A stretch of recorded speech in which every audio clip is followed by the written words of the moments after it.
Hello everybody, and welcome back to Feed the Beast Quickie with Black Dog Z. Today we're going to go over some more thermal expansion. Today is going to be the Fluiduct, both types, opaque and regular.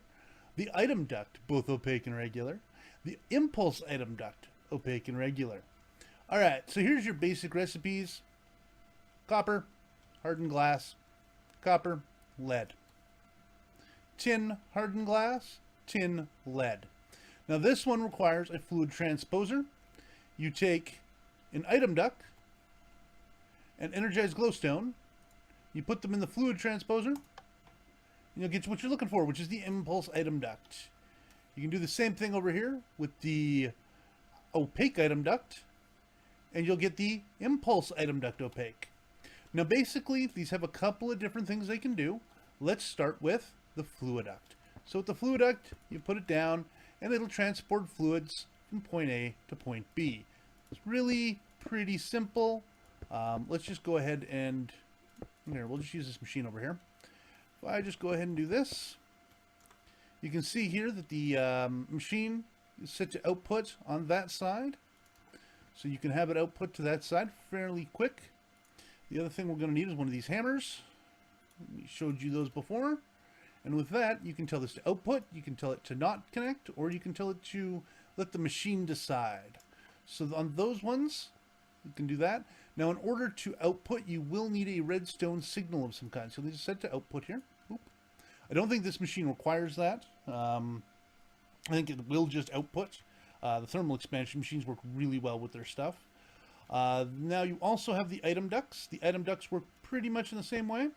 We'll just take these fluid ducts off. We put them like this, and of course this one's opaque, so you can't see into it, but it just says input, output. And then again, you put a redstone signal on that, and it'll output stuff from point A to point B. It's pretty simplistic. We have impulse item ducts and impulse item duct opaque. Impulse item ducts move faster and carry more stuff than regular item ducts. So if you're looking for something real fast, you'll want to go with impulse. The other thing is the difference between opaque and non-opaque. Opaque is something you cannot see into. So if I go like this, it's completely solid. Whereas that you can actually see into, and when you see in, you'll actually see the items going down, which is kind of cool. The non-opaque versions are a little more server intensive, but the opaque one's less. But it's kind of nice to see where your items are. So what I'd like to do is this: you take this and go do, and then just put a non one in the middle, and then you can check it every so often. Whenever you have an intersection, you might want to put a regular one in, and then you can continue along the lines with those, and that'll let you see down the intersections and important areas. That way you can look in and see what's going on at the important areas of where you're building. So I use a combination of them both, albeit you can just use one or the other. It's not too difficult. Now, the other thing that we want to show you is the pneumatic system here, PN. This guy here, the pneumatic servo. So we've used this in quite a few recipes, but you can also use them on the liquid ducts and the item ducts. You install them right there, and it has been installed. And then, with an empty hand, you click on it. You have a couple of options. You can blacklist items. You can whitelist items. You can use metadata or not. You can use MBT data or not. And you can use OR dictionary or not. So it actually will understand, you know, different items that are the same through OR dictionary, whether or not it has metadata, which is how much damage is on something, and MBT data. So like the different types of princesses on your bees and stuff like that. You can choose a stack size on how much you want it to move. And you can filter items. So now, right now, this will only pull out dirt, or this will never pull out dirt. So that's the basic items. Doesn't actually use your item, which is kind of nice. You can just ghost items in there. You can have automatically turn on redstone. So you can just go redstone low, automatically lights up, and won't automatically pull anything out. So,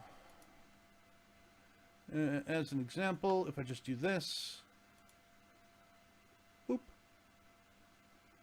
and it should pull the bucket out. Oh, there's nothing on the other end. Let's grab a chest. Just quickly grab a chest, put it on the other end. Now with this particular one, I do believe that it doesn't really matter.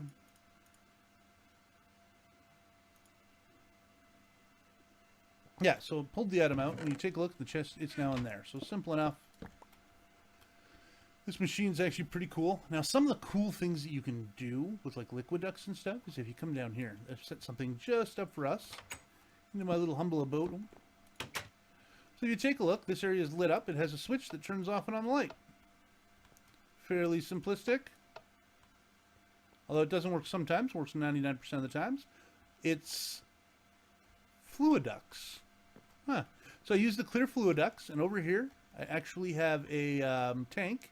This one's an ender tank, but you could use any kind of tank that works with redstone to output, because these ducts will work with redstone to output. And then you put in the glowstone liquid in there. Glowstone, of course, shines. So does the liquid. So when you fill up the fluid duct, it will automatically make it so it's nice and bright in here. So you can do some pretty creative things with things like that. You can also do that with redstone or lava, and you'll get different brightnesses. Glowstone's pretty bright, though, and I really like that. So those are just some basic things that you can do with them. We'll probably show you many, many more things. And, of course, if you watch some of my other videos, I use them quite a bit. So enjoy seeing different builds for those, and have a good evening.